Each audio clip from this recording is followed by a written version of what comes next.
आज सम्राट अशोक के बारे में। मौर्य साम्राज्य के विषय में सबसे ज्यादा इंपॉर्टेंट टॉपिक रहेगा सम्राट अशोक। तो सम्राट अशोक, इनकी माता का नाम था सुब्रवांगी। क्या नाम था?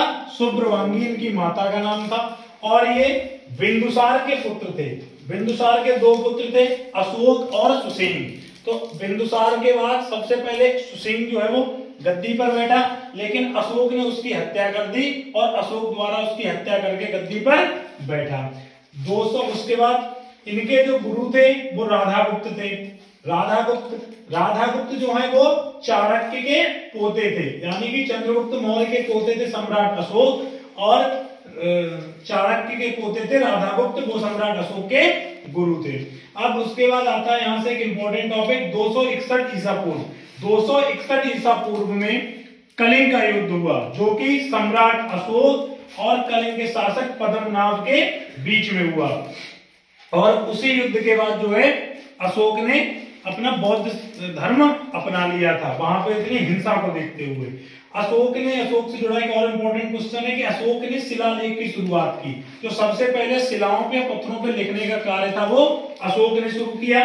अशोक ने कुल 14 शिलालेख और 7 लेख खंभ का निर्माण किया, यानी कि 14 शिलालेख बनवाए और 7 लेख खंभ बनवाए। उन्हीं एक लेख खंभ में से जो हमारा राष्ट्रीय चिन्ह सत्यमेव जयते इस पर लिखा हुआ है 4 शेरों वाला, वो लिया गया है। तो अशोक के बनाए ही खंभ लेख से लिया गया है। और उस पर जो सत्यमेव जयते शब्द लिखा हुआ है वाक्य, वो हमारा मुंडकोपनिषद से लिया गया है।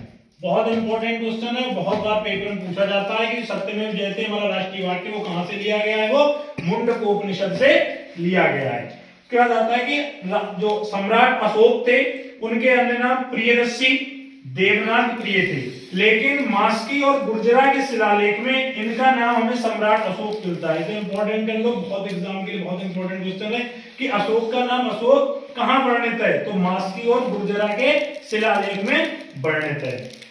अब इनने ऊपर बताया था कि कलिंग युद्ध के बाद ही अशोक ने बौद्ध धर्म अपना लिया था, क्योंकि वहां उस युद्ध में हिंसा को देखते हुए अशोक ने बौद्ध धर्म अपना लिया। और उसी युद्ध के बाद अशोक ने अपने पुत्र और पुत्री को श्रीलंका भेजा। यह भी बहुत इंपॉर्टेंट क्वेश्चन है, इनकी पुत्री के बारे में कई बार पूछा गया है कि अशोक ने श्रीलंका बौद्ध धर्म के प्रचार के लिए किसको भेजा था? तो अपने पुत्र महेंद्र और पुत्री संघमित्रा के लिए, पुत्र महेंद्र और पुत्री संघमित्रा के लिए बौद्ध धर्म के प्रचार के लिए श्रीलंका भेजा। और एक इंपॉर्टेंट क्वेश्चन और है, सांची का स्तूप कहां है और इसका निर्माण किसने करवाया?